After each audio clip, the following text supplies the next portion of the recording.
भाषा हो। गीता हम सब आमतौर पर पढ़ते रहते हैं। उसमें 700 श्लोक हैं। कहा यह गया कि जब कौरव और पांडव युद्ध के लिए तैयार हो गए, तब अर्जुन ने श्री कृष्ण को कहा कि मेरा रथ वहाँ खड़ा कर दीजिए जहाँ पर मैं आमने सामने खड़ी हुई सारी फौजों को देख सकूं और ये निश्चय कर सकूं कि मुझे किस किस के साथ युद्ध करना है। जब रथ वहाँ पर पहुँच गया और अर्जुन ने देखा कि दोनों ओर अपने ही हैं, तो उसको मानसिक ग्लानि हुई और उसने कहा कि मैं तो युद्ध नहीं करूँगा। कहते हैं कि श्री कृष्ण ने केवल 7 श्लोकों में अर्जुन को मानसिक रूप से तैयार कर लिया और इसके बाद युद्ध शुरू हुआ।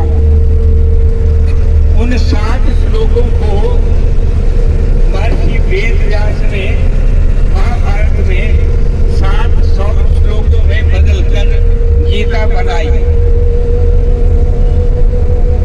हम सब ये महसूस करते होंगे कि यदि इतने सारे श्लोक एक साथ बोले जाते तो युद्ध के लिए खड़ी हुई सेनाओं का क्या होता।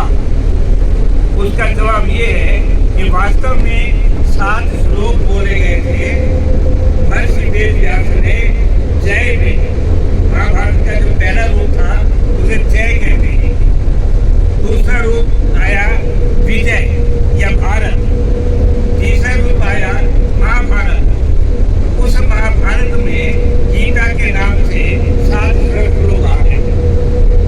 अब जब उससे पहले पांडवों को 12 साल के लिए वनवास मिला और वे 12 साल घूम कर कभी कहीं गुजर रहे थे।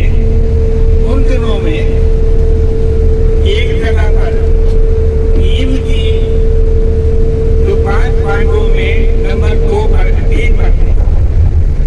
भीम की मुलाकात हिडिंबा से हुई और दोनों में प्यार हो गया।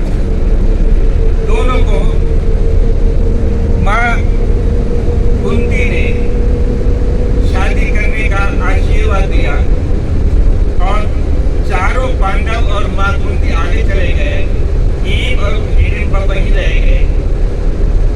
उनका एक पुत्र हुआ घटोत्कच। घटोत्कच जब आगे बड़ा हुआ, उसकी भी शादी हुई और उनका पुत्र हुआ बलबरीक। हमारी आज की जो यात्रा है वो बलबरीक से शुरू होती है, इसलिए मुझे आपको ये पहले बताना पड़ा। जब ये युद्ध प्रारंभ हुआ, 1 5 पांडव थे और उनके समर्थक राजा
परिचय प्राप्त कर लूंगा और मेरी तसल्ली हो जाएगी कि वो हमारे अनुकूल चलने वाला है, तभी मैं आपको उनसे मिलाऊंगा।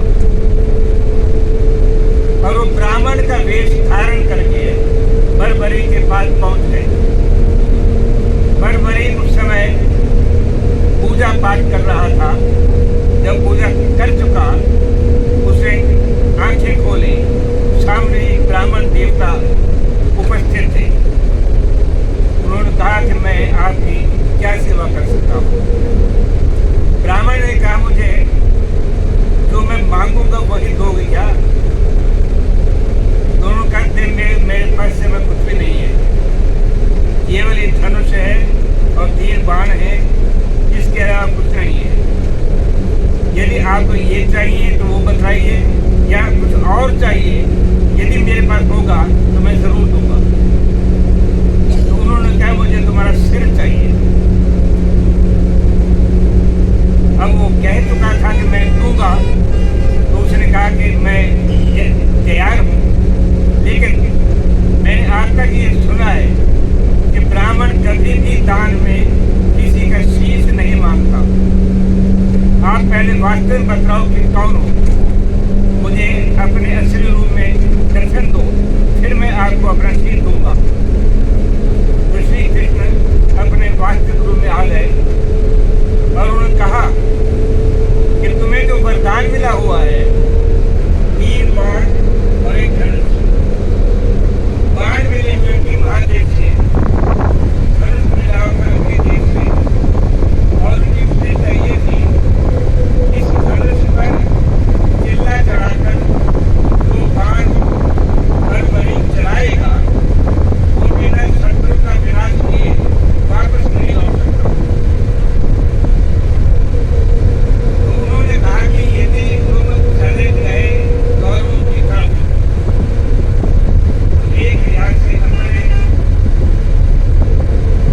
वंश वालों को, अपने पूर्वजों को, अपने अग्रजों को धोखा दे रहे होंगे।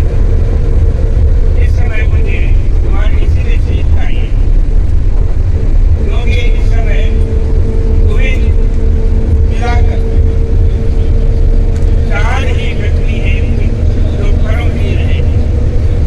एक मैं हूँ, एक अर्जुन है, एक घटोत्कच है जो तुम्हारा पिता था, अब नहीं रहा। एक तो घटोत्कच ने अपने कर्तव्य पूरा किया, अब तुम्हारी बारी। अब बरबरी ने कहा कि मैं शीश देने को अब भी तैयार हूँ, लेकिन मैं ये सोच रहा था, इस युद्ध को मैं अंत समय तक नहीं दूंगा। श्री कृष्ण ने कहा, ये मैं वरदान देता हूँ कि तुम्हारा शीश जहाँ रहेगा, वहां से जब तक ये युद्ध चल रहा है तुम देखते रहोगे।